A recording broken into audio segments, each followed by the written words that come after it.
Welcome to the Performer Podcast. Stay tuned for practical tips, strategies, and interviews that will help you get one step closer to that performing career dream of yours.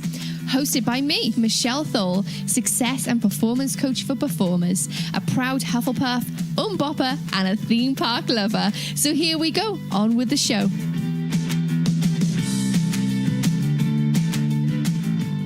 Hello everyone and welcome to the show. I've got the most amazing guest to introduce you to today. It's Sarah Brown. She is a singer, songwriter, professional singer, artist in her own right. We went to singing school together. We shared the same singing teacher. We were in a girl band together. She's a very dear friend. However, the reason I wanted to get on the podcast for you to listen to her is because she has some amazing strategies and tangible tips that will get you from where you are right now to where you want to be. Today, she'll talk about how to build a reputation, how to increase your social media, how to deal with trolls. She also talks about getting your songs onto iTunes and the trials and tribulations of being a singer and all that entails. It was so insightful to listen to Sarah and inspiring as always. She has built the most amazing life and business for herself. And it just goes to show that it's there for the taking. And Sarah is the perfect example that if you want something badly enough and you're willing to push through your fear, anything can happen. So without further ado, here we go. Okay, so here we are. We are welcoming Sarah Brown to the show. Welcome, Sarah. Hello. Thank you for having me. It's great to speak to you today. And I want to know straight off the bat, who are your musical influences and how did you start this passion of music? Well, I guess it's weird. I've gone through seasons throughout my life. So I would imagine it started when I watched Annie. As a 5 or 6 year old, I wanted to be Annie and I wanted to sing Tomorrow. And I think I was about 6 when I sang that song in a reception class solo and I was fuming because I didn't come first, I came second. And I was like, no, I'm not having that. But it kind of started there. And then I would imagine, I think I was probably about 12, 13, a teenager when things like Britney Spears came out and I started really loving pop music, and then Christina Aguilera came along and I grew up with all that. And then over the years, my kind of tastes have evolved and I've got more into the old school kind of jazz and Etta James and soulful singers.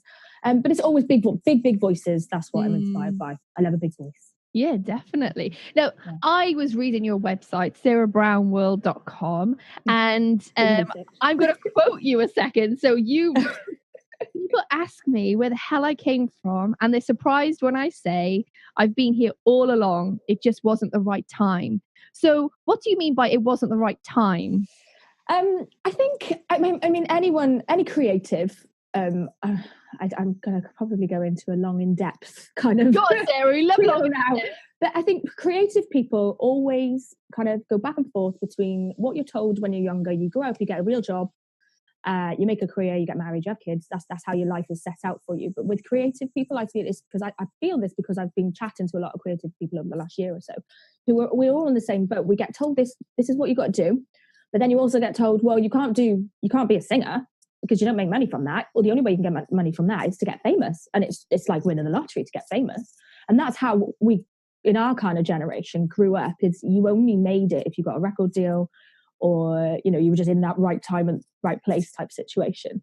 So I kind of battled with that over the years. I wanted to do this for my whole life, but I wanted to be successful and be comfortable because I didn't really grow up in I didn't have a rich family or anything. We didn't have a lot growing up, and I always wanted to make something bigger of my life and not have to worry about money and things like that. So I kind of always went back and forth with getting a real good paying job and wanting that kind of fight between the real world and what I wanted to be the real world, So I dabbled a little bit. I did a single back in 2009, which was like a little dance thing that I featured on. Went to singing college. Which, that's how we know each other. Yeah. All that type of stuff. But in the meanwhile, still kept going back to that. Oh, well, I need money. I can't do this without money. And then you get into a job, and then you're like, oh, well, this is so much easier to do because you're getting paid for this, and you don't get paid for singing for a long time.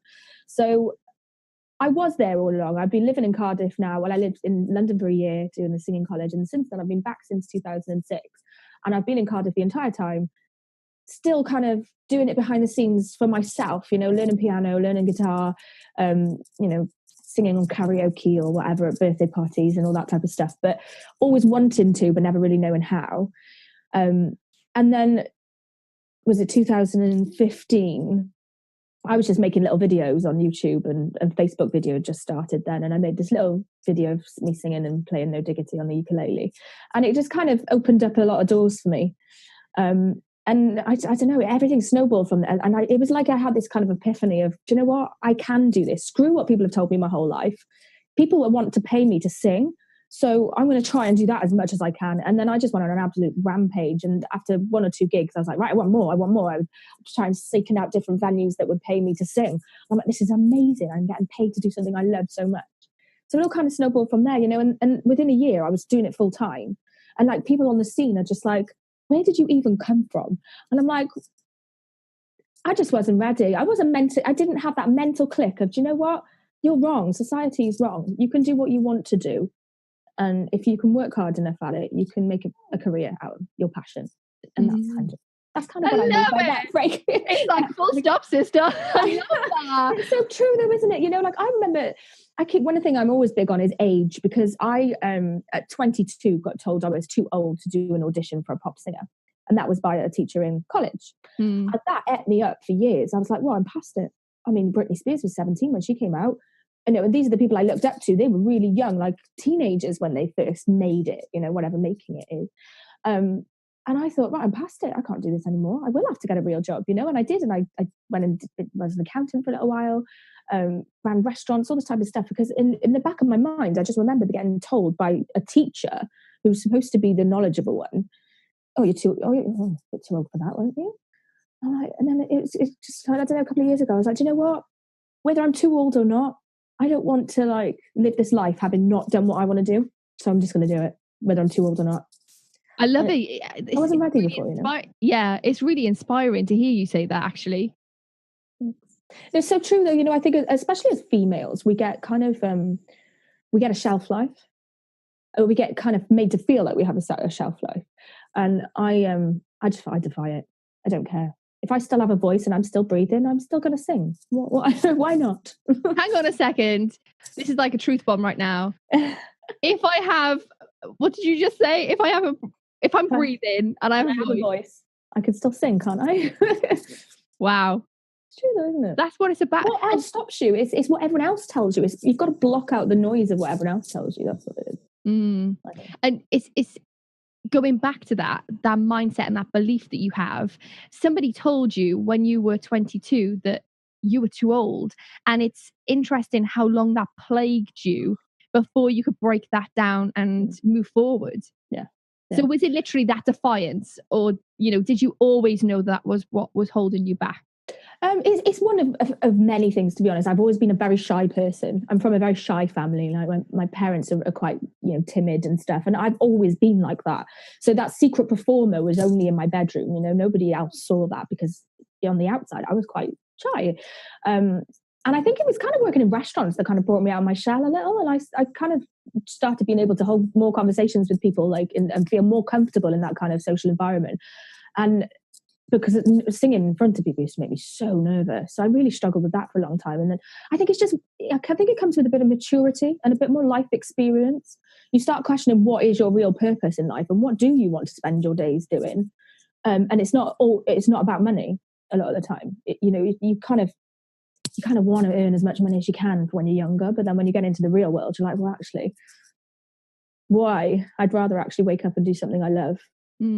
So there was quite a lot of those type of barriers, and they all kind of culminated into this kind of thing. Oh, I can't really do that. Can I? And I don't know. I think it's just one of those things when you get to a certain age, you just think, screw that. Yeah. Well, no, it's true, isn't it? And I also think there's I talk a lot on this show about worthiness and about knowing your worth. And I think that was a tipping point for you. You knew your worth when you had, I mean, I know you're being modest. You kind of just briefly said about it, but you did have a viral video. You had like 200,000 hits on Facebook, 60,000 on YouTube. these are like a viral video that can catapult you into places, and where was your head at that point?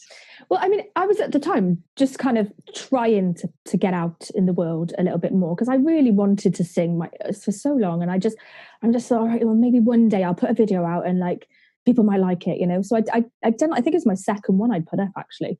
So then that one went crazy, and I think it's hard looking back. It was weird thinking that I needed everybody else's support and validation to feel like I could do it, because really, I mean, now it was only 2 years later, but now I'm much more of, I don't need anyone else to tell me if I can do something or not. If I feel like I can, I will, and I've grown that much in that short amount of time.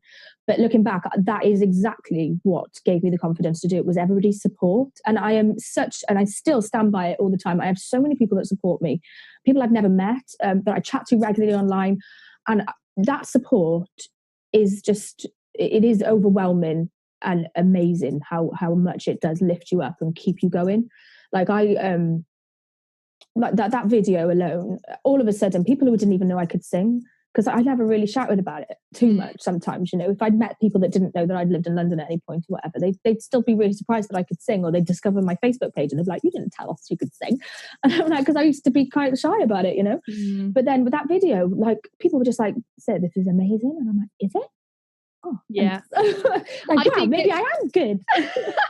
There was a point in which we had a conversation that you said, if I would have known how big that video would have been, I would have straightened out my cushion on the settee. Honestly, it's so embarrassing, because I'm actually quite a neat freak, and I didn't even notice. I must have been sat on that sofa before I filmed the video or something, because those cushions were all over the place. And I was like, no. Oh, so that kind of brings me into a lovely segue into how your image feeds into who you are, how you feel about yourself on stage. How does it make a massive difference to how you feel? Yeah, I mean, I don't know, it's a difficult one, because I still don't feel like I have an image. I still don't know what my image is. Like, I just kind of dress how I kind of normally do at gigs. I don't really I'm not too much of this glitzy, like, sequin dress type thing on stage or anything, because at the moment I'm mostly predominantly still singing covers. So I really don't know what my image is sometimes, and I'm like, I love makeup, I love hair, I love fashion, I love all that type of stuff. So I do like to bring that into, my stage kind of look. But image is such a funny one for me. I think, you can't define what makes a good image, what is a right image, what's too far, what's too,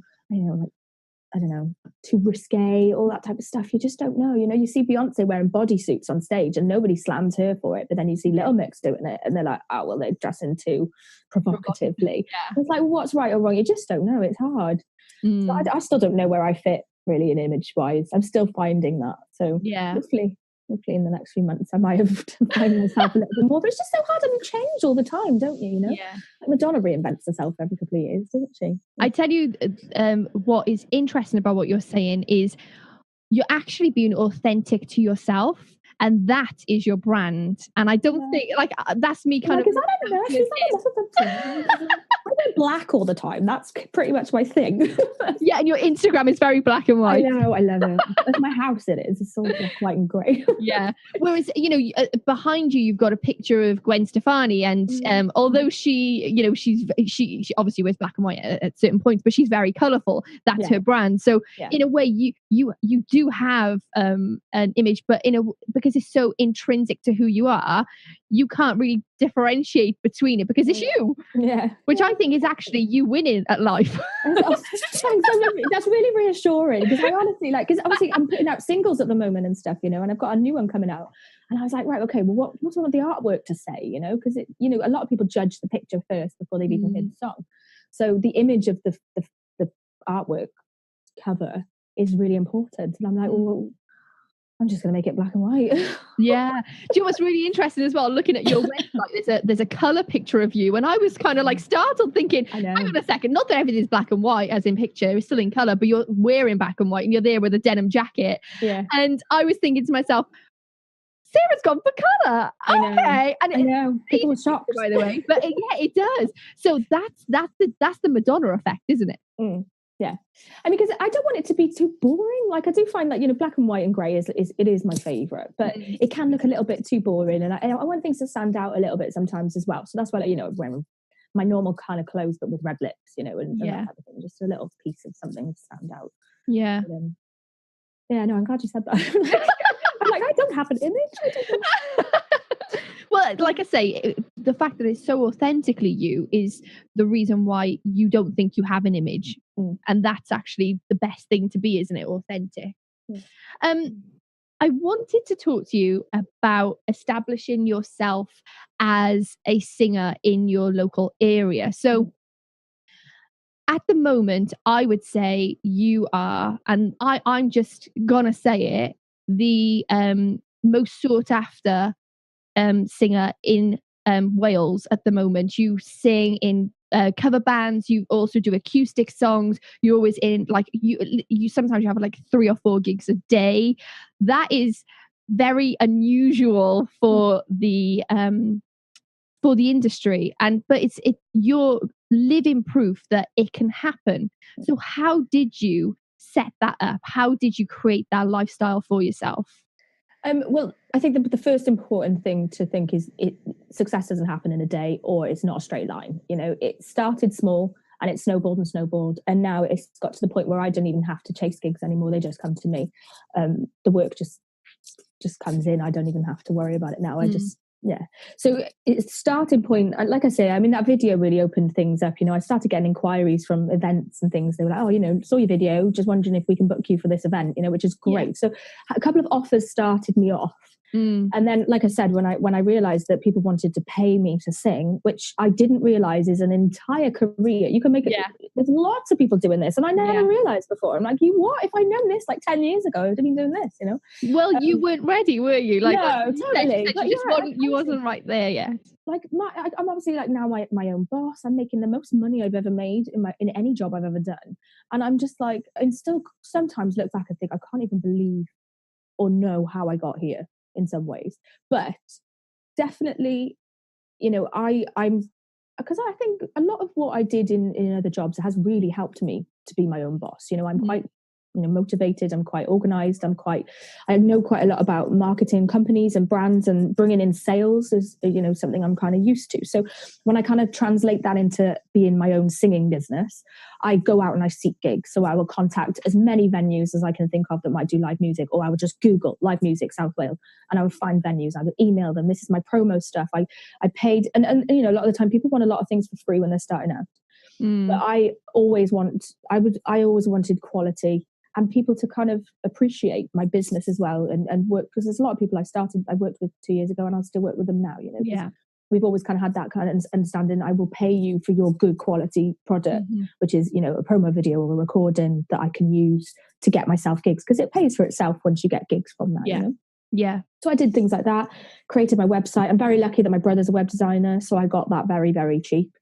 And I just sent it out. I just worked and I visited venues with my business cards, because I think a lot of the time if you put a face to a name, it's easier. People meet you, they think, you know, you form a little more of a connection than just a blind email. And lucky enough, I mean, a lot of it took time, and barely anyone got back to me at the beginning. But you know, the one or two that did, I started getting a couple of regular, like, monthly gigs here and there. And I probably, at the beginning, I was probably doing 2 or 3 a month. And that was it. Now I'm doing 2 or 3 a day. So but it's dedication. It's hard work at the beginning. But I think, you know, if as long as you maintain that you're good to work with, you're good at what you do, and you're dedicated and hardworking to getting that work in, then that's the starting point.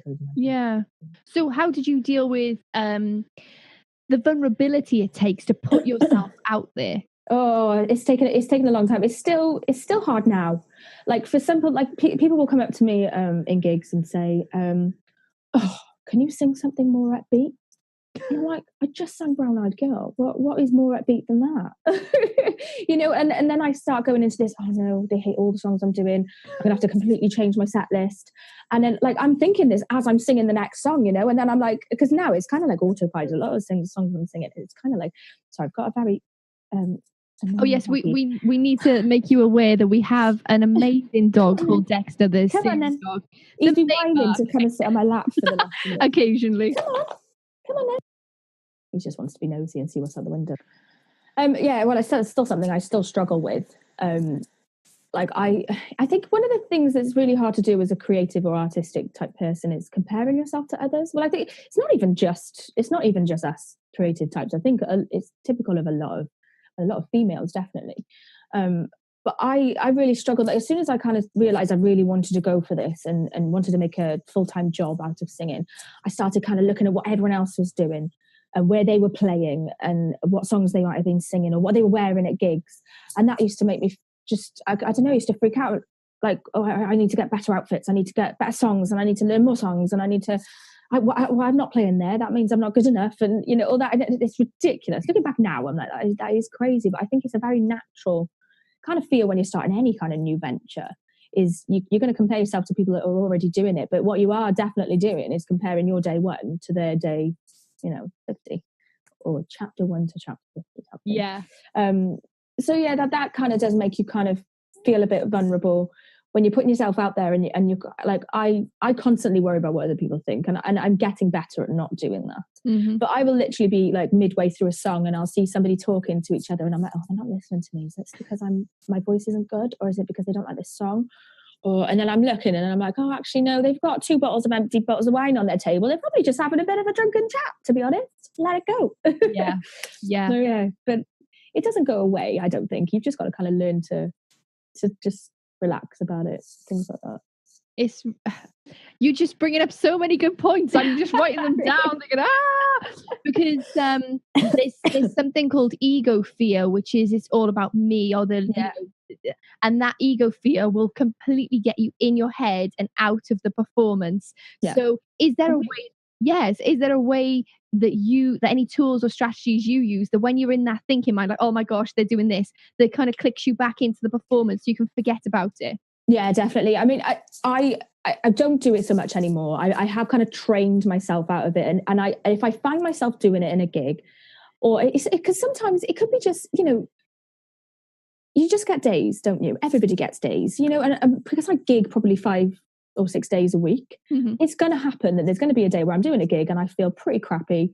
My hair's not gone right. I've had, I was late because of the traffic, this, that and the other, but I've still got to go on that stage and act as if everything's fine and perform. And some days, I can kind of do it and I put on my face and I do it and it's fine. But secretly inside, I'm thinking, oh, I shouldn't have worn these jeans today. They're way too tight. This is so uncomfortable. Oh, my feet are hurting from walking from the bus stop, all that type of stuff, they're not listening. Is it because they don't like, and then you go into this spiral and every time I'm like, right, stop. Why do you do this? Just sit and enjoy it, sir. Just sit and enjoy it. And then I'll be like, right, forget it all. You love singing. You wanted to do this whole life. You are getting paid for this today. Just have a good time. And then I have to let it go. That's the thing I do now. To take myself out of that because it's pointless. It doesn't matter what anyone else thinks. It shouldn't affect your day. Mm-hmm. How anyone else thinks. Yeah. I think that those are brilliant tools to use. Simon Sinek always talks about the why, the big why, and the intention of why you're there. Yeah. If it's always good, if it's from your heart and it's the right thing for you, who cares? Yeah, like it's just like start from that and move forward. In a horrible, like kind of selfish way. It's probably quite controversial. I'm saying it, but really, I'm not there for them. Mm-hmm. I am, but I'm not. Like, essentially, they are paying my wages because if they weren't there to watch the live music, then the venue wouldn't pay an artist to come and sing live music. Yeah. So definitely in one sense, but in the whole grand scheme of life and the world, it's the most important thing to me is that I'm spending my days doing something I enjoy. Yeah. And whether they listen and like the song or not, really, it doesn't matter that much. Yeah. It's not something to get so het up about that it affects your performance or your day. So yeah, and I think also, like you were saying, because you are getting paid from the bar or the venue, whatever, that in a way takes it. For instance, you don't have to create fans. No, we're going to be coming on to your own stuff in a second, but for those specific gigs, like you say, that's the reason why you can have that mindset, I guess, which actually helps. It's definitely true now, because I think now, because people know who I am and the venues, I built good relationships with the venues. I get on very well with as many of the staff that loads of the staff of the places that I work are amazing. But I think it's kind of hard to do that at first, because when you're first starting out, you do need to kind of prove yourself that you are good. So if you are sitting there thinking, am I singing the wrong song? I think it is good. And I'm glad I did check myself regularly, because there's some songs I did at the beginning, I'm like, why did I think it was a good idea to sing that? Nobody knows that song. It's just a song like, so for I started singing songs that I love to sing, which there's a big argument between covers artists. What do you sing? Do you sing what you love, or do you sing what the audience wants to hear? And in bars, restaurants, the types of places that I sing, a lot of the time people just want to hear what they like and what they know. So I will just give that to them. I see that as my job in that sense. I'm singing as the artist, because it's very weird, I've got a bit of a dual personality. The artist Sarah Brown, when I sing covers in originals gigs, when I'm singing my own songs and one or two covers, I will then sing covers that mean something to me, and I want to convey them, and all that type of thing. So it is very important to kind of think about what you are doing and make sure you are pleasing the audience at the beginning, but at the same point, not to the detriment of whether you're having fun or enjoying it, because it's no fun if you're completely stressed the entire time. And that was me for a lot of the time at the beginning. But we're not perfect, are we? God, and then these things.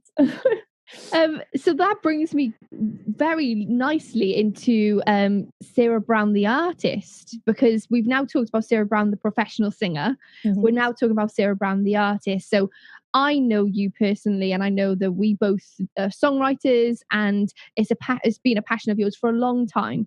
But when did you want to monetize it and bring that into your business and start making money from being a songwriter and bean an artist? I mean, always, obviously, but in a right, this could be real type situation, probably about a year into gigging covers. Right. So, obviously, like I've said, I've kind of gone throughout the years being shy, thinking I'm too old, thinking I'm too past it, all that type of stuff. And when I realized that I was making a good living from doing something I love, I was like, right, okay, this is amazing. But what would make it even more amazing? And it would be if I was singing my songs, because there's some songs that I sing, cover songs that I sing, that I will stand there and I will get absolute goosebumps because I love it and the audience loves it. And that connection, I want this to be a song of mine. And I want to feel that same feeling of a song of mine, So it was probably about January last year. One of my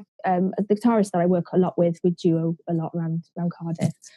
We'd been writing a little bit on and off together because we both enjoy writing, and we thought, right, okay, we're going to really try and do this year.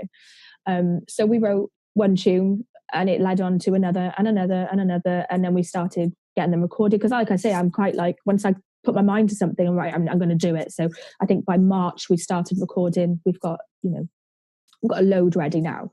And this was all self-funded? Yeah. So basically what I've done is I've used, like I said, I wasn't used to having this much money before. Like, people pay you a ridiculous amount of money sometimes to sing, and I'm like, whoa, this is not real. I'm just going to keep it aside just in case they ask for it back.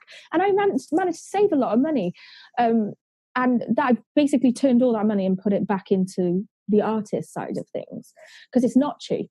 None of it's cheap, and if you want the good quality, you've got to be prepared to pay for it. And that is the downsides of it. It's not going to be handed to you on a plate. It's not easy. But I used the money that I'd saved from singing to make more singing. So we started recording last year. And I'm like, right, okay, I just need to start doing it. I just need to get on with it. And so we put out the first single last year. There's another one coming next month. And then I'm just going to kind of see how the year goes this year, and might end up with an album, who knows. Yeah, well, obviously your song Nobody's Home got to number 148 in the pop charts on iTunes, which, as we both know, is very difficult. So that is such an amazing achievement. Well done. Thank you. How did you get your song on iTunes? You just use a distributor. Okay. So to get on iTunes, Spotify, Apple Music, what else is there? Amazon, Google Play, all that. You just use a distributor. So they do take a fee or a cut. Depends which one you use. There's very many. So that's it. They just do it for you. It's brilliant. So is there literally, you just go onto a search? So for anybody that's listening at the moment who is thinking, right, I've got a song that I'd like to see if I can market, see if I can get it on iTunes. They literally would just type into Google distributors for iTunes. Yeah. So there's very many, and there's quite a lot of comparison blogs you can read as well to kind of work out which ones are good for you. There's a guy called Ari's Take. He's at Ari's Take on Twitter, who he did a blog comparing distributors and because it's kind of like what you think. If you think you're going to sell millions, it's probably worth you paying an upfront fee and then them not taking a cut of your sales. Yeah. But if you think that you're not going to sell that many, because it's about £50 to upload one single. So if you think, you might want to rather just pay a little amount at the beginning, but then take a cut over the time that the song is available, then it might work out better. So there's a lot of comparisons you can do. I used EMU Bands, which are amazing. They're a Scottish company. They're built by musicians, so they really understand it. They're very helpful. This isn't a plug, by the way. They're just people I use. It's a matter of fact thing, it's about how you step-by-step process, Yeah. So they're the only people I've ever used. So they're the only people I can really comment on. But there's quite a lot of others: Ditto Music, CD Baby, all these types of people. And they all do the same job, but they charge different rates. So it's good to look into what you'd rather pay. But yeah, that's who I used, and they are really good. So now you've got your song on iTunes. What is the next step to get yourself out there and marketing yourself when you don't have the money of a record company behind you? I think social media is the way these days. The industry's changed so much in the last probably 5 to 10 years. Like, back in our day, there was no internet. I mean, it started with a bit of MySpace, you could put stuff on MySpace. Wow. But then, I don't know, it's really hard to know. These days, it's a flip side, because back in the day, you get a record deal, but there wasn't very, very many people that did. So there wasn't as much competition, but the competition to get to that point was near on impossible. Like I said earlier, it's like a lottery. But it's now, anyone can put music on iTunes. Anyone can do it right now. My mum could do it tonight if she wanted. I might even put my song on. Doesn't really say, do it, just do it, because you never know. I didn't realise it was that easy. Oh, it is so easy. But anyone can do it now, so which is brilliant. But it also means that there's now millions more fish in the market, so it's harder to stand out. But I think, for me, my kind of aim was always to just kind of build a little small network of people that liked my music, that I could look after by, as in, giving them tickets to shows in the future. Obviously, this isn't happening yet, but this is kind of my idea.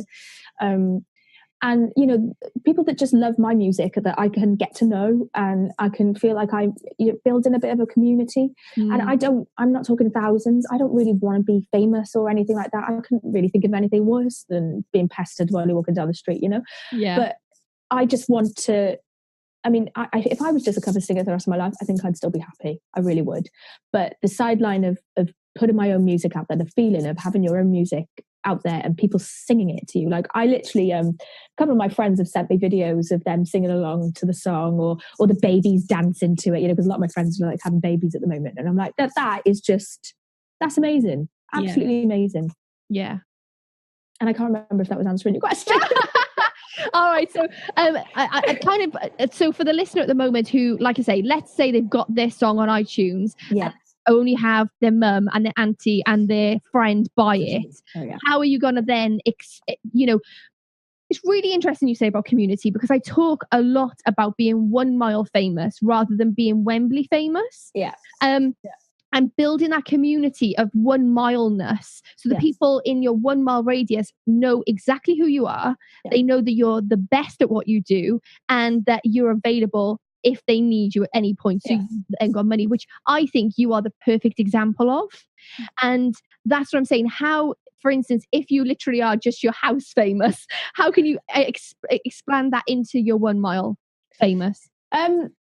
Well, if you're going down the original artist route, obviously trying to get out there in your local community, your music scene is job one. Like I spent a lot of time before I was even doing covers gigs. I went to open mic nights. I got to know local musicians who either were already doing original stuff and I was really looking up to them, or they weren't really. They were just in the same boat as me, but now we're kind of helping each other through years later, So I think, I'm very lucky in Cardiff. We do have a good music scene. So I know that there are some cities in the UK with amazing music scenes and around the world, but it's kind of hard, I would imagine, if you're in a small village or a small city where there's not that big of a music scene.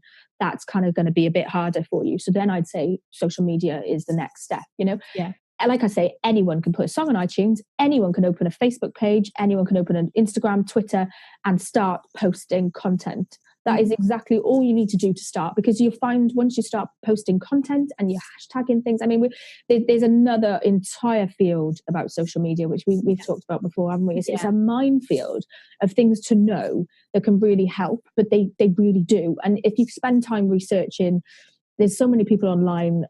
Sunny Lenarduzzi is one of my favorites. She's a Canadian YouTuber who does a lot about how you can market yourself with social media. I love her, by the way. She's amazing, isn't she? There's another one, Amy Schmittauer.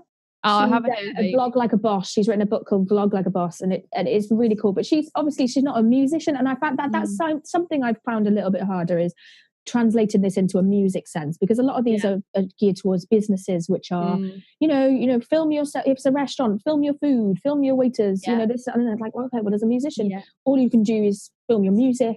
But then, there are so many things you can do, which is really learning myself. I'm not perfect at this myself yet. It's one of my goals this year to step up my social media. But you'll find it is kind of that thing. I always defy that kind of idea of if you build it, he will come. Because back in the past, you used to think that, didn't you? If I say that I'm a singer and I write songs, someone will find me. Simon Cowell will find me. He will, but he won't really. You've got to go to them. People won't find you. But with social media, it does sometimes kind of work like that. If you build it, they will come, because if you start hashtagging things, people are searching those hashtags around the world. They will find you. But you've got to be putting out the content first to be doing that. So that's a way of getting your music out there, putting out good quality content, good photos, good quality audio if you're singing, or you singing your own songs, playing piano, whatever it is you're doing as a musician, or even performers, putting things like show reels out of yourself constantly, and talking about them and making things that are interesting to your community, that they can relate to. That's I think that's where it starts. Those are the two main things. That's the two things that I've started with anyway. Yeah, kind of be working. Definitely. And I always take the example of Shola Amma. She's like a 90s R&B singer. Yeah. And she got found. She was humming and singing along while she was getting onto the tube. On a bus stop. Something like that. When she was 14 or 15. Mad, isn't it? And a recording A&R person was just like, oh my gosh, you've got an amazing voice, come in. That hardly ever happens anymore, because they've got the whole of social media to trawl through to see, right, okay, they've got 100,000 Instagram followers, let's see whether they're any good. And they pick from that, rather than now they don't go fishing anymore. They literally just put the net out and see what happens. No, totally. Out. So every year I get messaged by X Factor. If they're in Cardiff doing auditions, the day before I'll get a message, oh, hi Sarah, just found you on social media, we're auditioning for a Thames Valley TV show tomorrow. You can pop in, and I'm like, all right guys, how you doing? But that's exactly how they scout people to come and audition for X Factor. It is, people do find you online, but you do have to obviously make the good content to make yourself appealing and a little kind of, what's the word I want to use? Like, spoiler, X Factor isn't as, look at all these people trying to audition for a TV show. It's a little bit more produced than that. I'm sure all the listeners know that. This person on stage that can't sing. Oops, we didn't audition them 4 times before they got here. I have no idea whether they're mentally stable enough to talk to Simon Cowell. No, okay, that's fine. You carry on. You go ahead. Yeah. Well, it's TV, isn't it? It is TV. Actually talent show. I know, exactly. Yeah.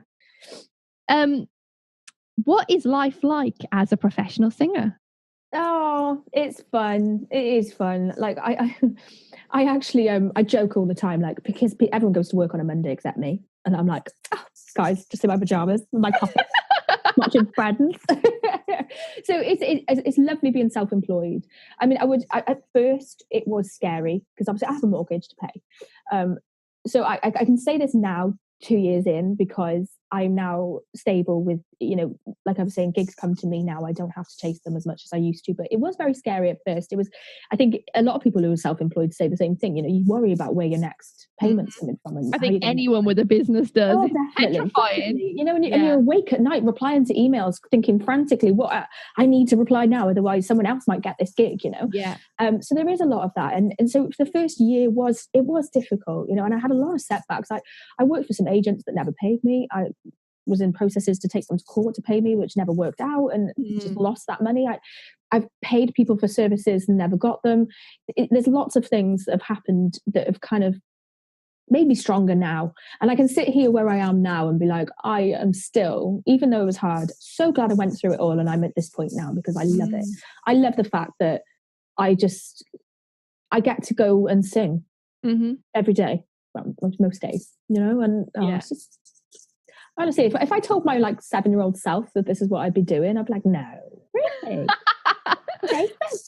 Although the Sarah Brown that I met, the first ever time I did meet you, if you told her that you'd be doing it, she'd be pretty chuffed. Oh yeah, definitely. Excited, oh, definitely. I mean, even 5 years ago, I'm really glad that I've gone through all that kind of hard work and sometimes horrible. There's been times when I've had 3 gigs cancelled in a week, and I'm like, I have to go and get a real job, and I'm like, you just don't want to go backwards once you've had this taste of how amazing this life is, So it's been up and down, but I honestly wouldn't change it. I love it. I love it. But it is hard. It's constant. I'm in work 24/7.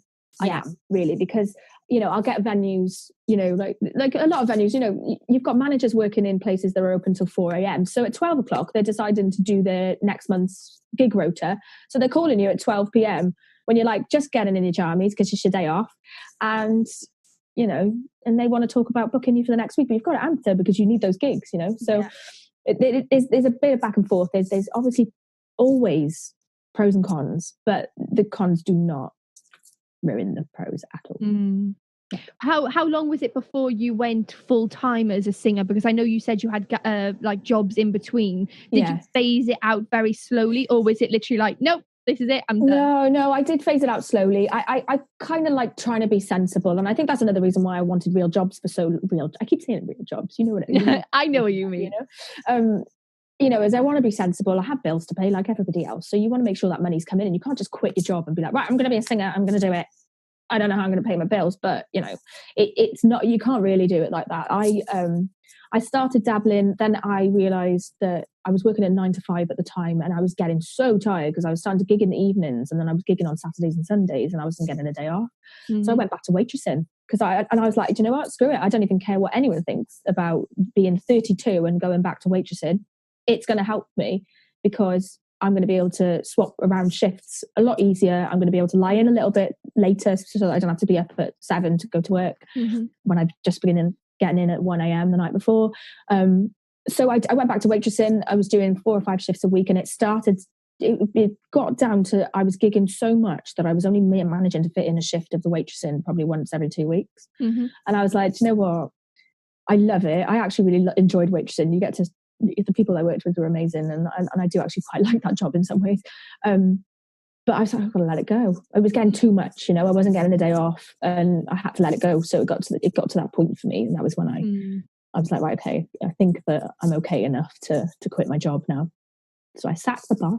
I love that phrase. I hear that all the time from those network marketers like Forever and whatever. They always kind of champion the whole, you sack the boss and you go full time for yourself, and I do actually really like that phrase.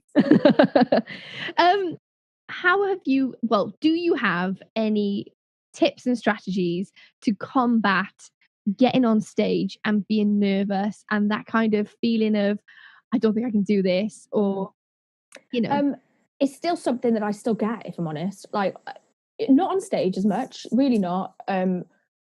But things like radio, when I sang my own song on the radio a couple of months ago, and I was so nervous and I really couldn't work out why. And I think looking back, the times when I was nervous before was really a symptom of being unprepared.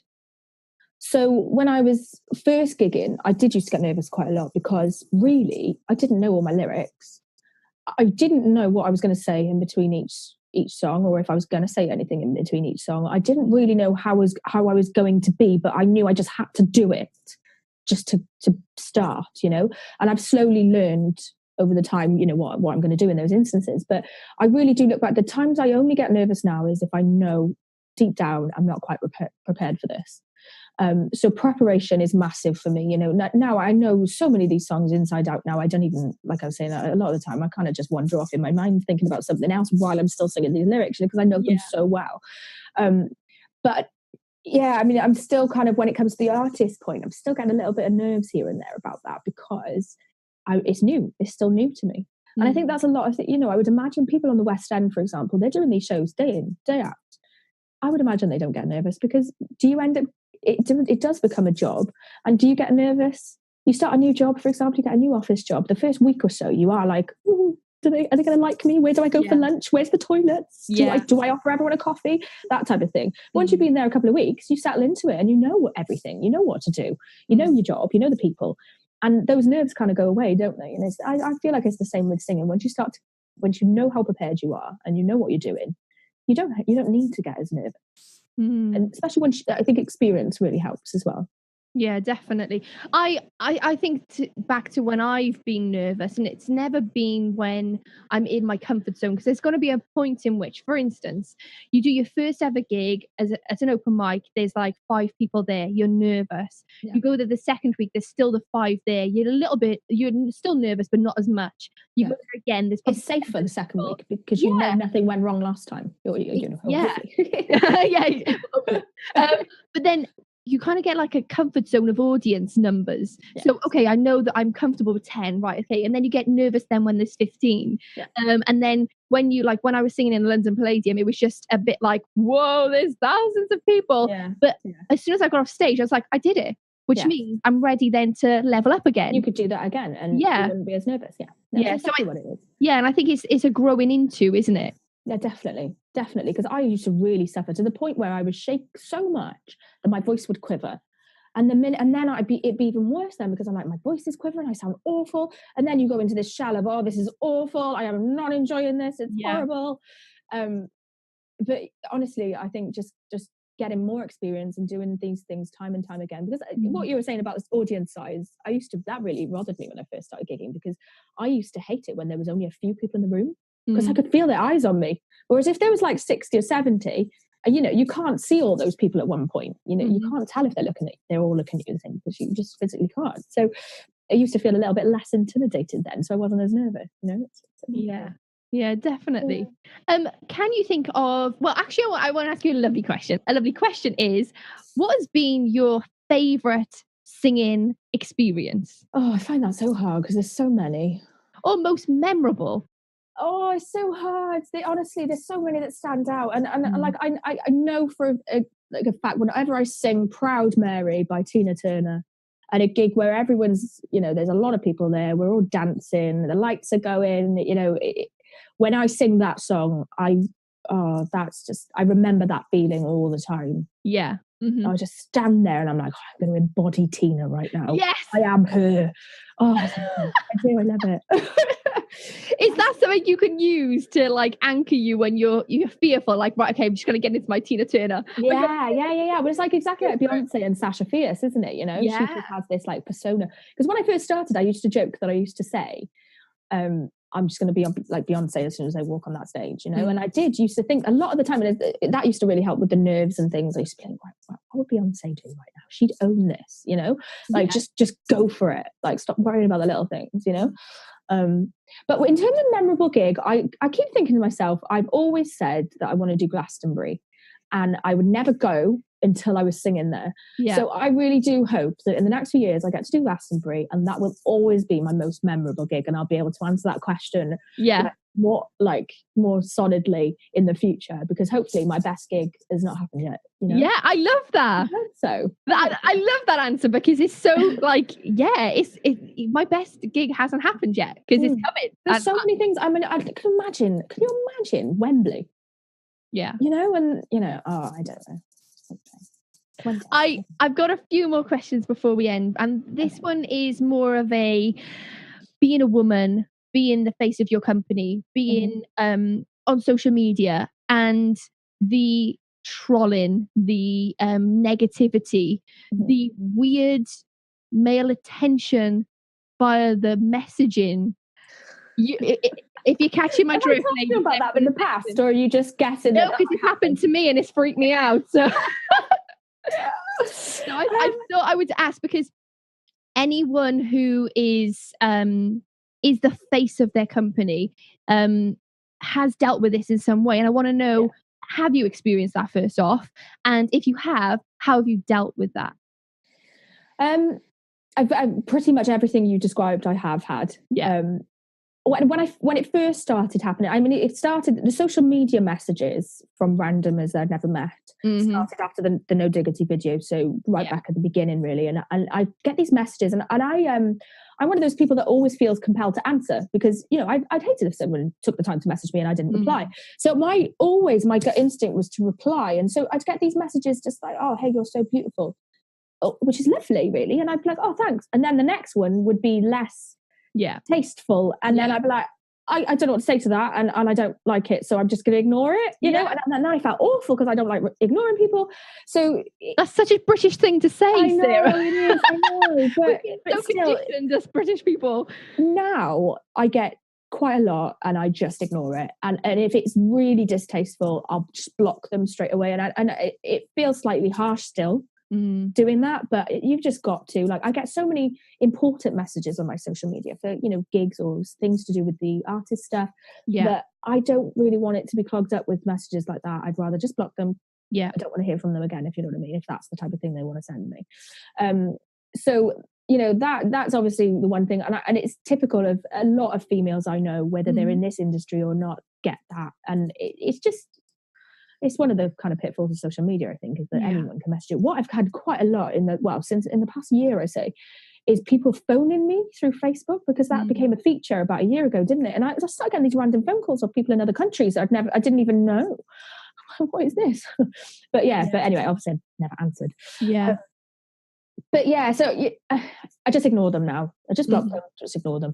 I've had, when you go back to being the face of my company business, and being a female who runs my own business, I've had some interesting comments or questions in the last few years about that. One that always sticks out in my mind is, I was doing a solo gig. I lug my own equipment. It's quite heavy, but I do it. I've learned how to, lift properly with proper manual handling and all that. And I can do it. Thank you very much. And it's very nice. A lot of people do always offer to help. Always. And I'm like, I always say, and more because I feel bad, this is my job, I'm doing it, I feel bad if people are lifting my equipment for me, so I'm like, no, it's okay, I'm fine, thank you, I can do it myself. And a lot of the men go, you sure? I'm like, yeah, I'm fine, thank you, but yeah, I'm fine. So I was doing a solo gig, I was just about to start. No, I wasn't. I was on my break, because I'd already sung. So this man comes up to me, he was sitting on his own, he had a drink in his hand, he'd obviously had a couple, and he says, oh, you're really good and all that. Yeah, I was like, oh, that's lovely, thank you. Oh, are you here on your own? Like, yeah. Oh, well, where's your boyfriend? And I get that quite a lot, because they're kind of testing whether I have one or not. And, oh, he's at home looking after the dog. Oh, right, okay. Oh, got any kids? No. Oh, how old are you? I'm like, 33. Right, there I was at the time. And he's, oh, you want to be getting a move on then, don't you? And I'm like, right, okay. My business response is to politely smile and say, yeah, thank you. And anyway, I've got to go back on now. So yeah, thank you for coming up and speaking to me. But my internal is like screaming, why do I have to have kids by this age? Why? And why do you think it's acceptable to make that judgment of me and say that to me when you just met me? But anyway, I'm with you on that one, Sarah. I know. I'm with and you. I get it. I do get it. You know, a lot of people comment on that type of thing, and I'm like, I'm not ready. There's a lot of things I want to do before I settle down and have children. You know? Mm-hmm. And but also, what I'm hearing there is there's a lot of feminine conditioning to quieten yourself rather than speaking your truth. Yeah. And I understand from a business point of view, you still have a set to do. You don't want to, you know, he's a like you said earlier, he pays the venue, he's there, so the venue pay you because you've got to keep them happy, definitely. Yeah. However, where do you draw the line between the personal and the business? It's very difficult. I'm not a confrontational person. I think people have their opinions. People are raised in certain ways, and I find it slightly small-minded that people think those types of things. So if somebody I think is that inclined of thinking, they're not the type of people I really want in my life, need to worry about. Mm-hmm. So I can really close a door on it. And it's taken me a few times to do that because I've had comments like that a few times. And at first I was like, well, really? Should I be having kids now? Am I going to tell them? No. And it goes back to that whole you're too old to be a singer thing, you know? No, you're not. You do you and do what you want. And if you're not ready for kids now, nobody has the right to tell you that you should. Yeah. So I am now, if anything comes up like that, I just think, oh, bless you. Mm-hmm.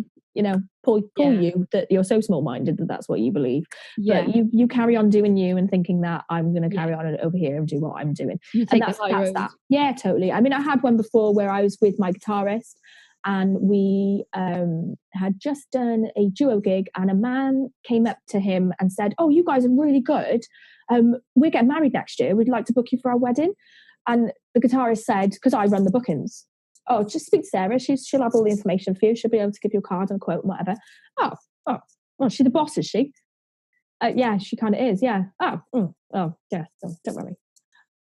And left. And my guitarist, you know, he's a very, very good friend. He was gobsmacked and told me that story, and I was like, what a cheeky bugger. Yeah. But if that's your opinion in life and that's how you want to live your life, and that kind of not believing that women are capable of running businesses. Whatever. That's the Beyonce in you. Who run the world? I know. You know, and I do think sometimes when you get, I mean, it's a big, big topic, isn't it? Feminism and equality and all that type of thing. It's a big, big topic. I do sometimes worry that we're going too far with it in some ways, but in the kind of equality of why is a female not capable of running a business? Mm-hmm. Because if you look at, I mean, I people tell me all the time, there are barely any girls doing this in my town. I am the only person who has a residency at one of my residencies who's female out of 20 something. Wow. It's crazy. And I do wonder, I sometimes question why am I there? Why am I the only one? You know what? I don't know. It's another kind of worm, I would imagine. But I find it a fascinating topic. Really, there's you know, I'd say in Cardiff, a quarter of us regular full-time musicians are female. So everyone listening out there who deems himself as a musician, as a singer, as a guitarist, get out there and do your thing, especially you females. We need to have you representing us in pubs and venues around the country, wherever you're from at the moment, because it's really important that we have a voice, and you are that voice. You know, standing up there and being the boss lady that you are, Sarah, you are representing that and creating a new ideal, a new way of, you know, breaking that systematic conditioning. That, you know, it's all about, you know, oh, she must have a male person doing her bookings. No, step off. I think, I mean, sometimes I do wonder whether the reason being is that we, as females, we do get, I want to use the word pestered. I don't know if that's the right word, but you know, if I'm in a duo situation with the guitarist, people will always come and speak to me. And when I say people, I mean men. And I mean, we could go even on to the Harvey Weinstein situation. It's everywhere. It's everywhere, that type of behavior, you know. And some of the things I've had said to me by males, if I wasn't as strong as I am now, I mean, if I'd done this 10 years ago, I probably wouldn't have coped with or known what to do.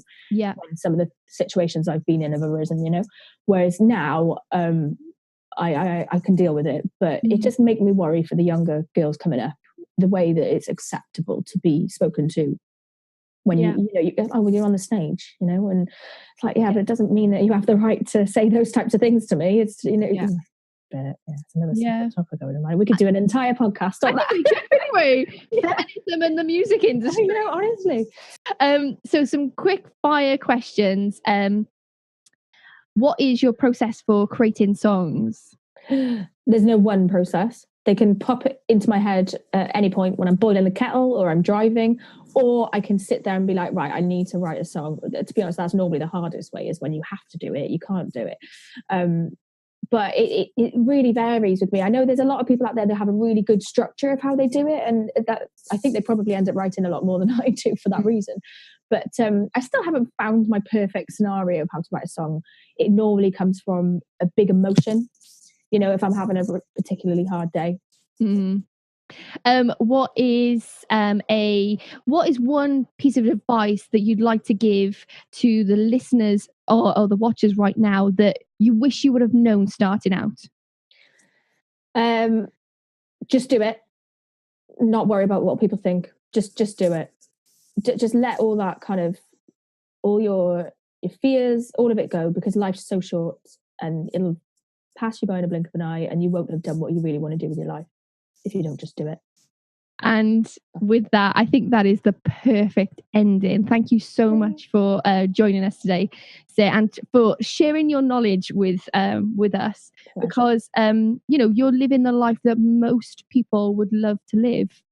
And you are all the tips and the strategies that you've shared today are tangible. That the listener, you can go home now and you use the steps and figure out, right, okay, so let me see if I can put up a video on Facebook and see what happens. Because it is trial and error with most stuff, isn't it? Yeah. And it wasn't the first one for me, it was the second one. So even if it doesn't start working at first, you keep trying. Don't give up. Yeah, and as Malcolm Gladwell says, it is 10,000 hours, and you had already put in that 10,000 hours before that happened.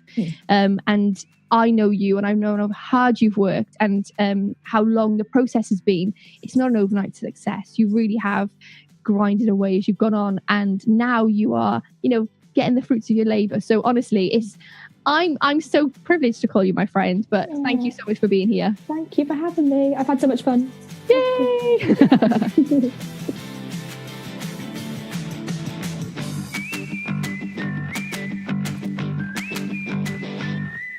So that's it. Another Performer podcast over for this week. If you want to know more about Sarah, head on over to her website, sarahbrownworld.com, where you can actually purchase her single, Nobody's Home, which is on iTunes at the moment. And you could also find her on Spotify. So head on over and give her some love. I'm going to be found over on michellethal.com and also on my Facebook page, which is Michelle Thal Life Coach. Over there, every Sunday at 7 p.m, I do a specific Facebook Live, especially for performers. This week, we were talking about the things to do list hack that you must have in your life to revolutionize your creative business. So get on over there, have a look, like the page, leave a comment, and that's it. I will see you next week. Get out there, get into the spotlight, and shine your light bright. You're always stronger than fear. So see you next week, guys. Thank you so much. Bye.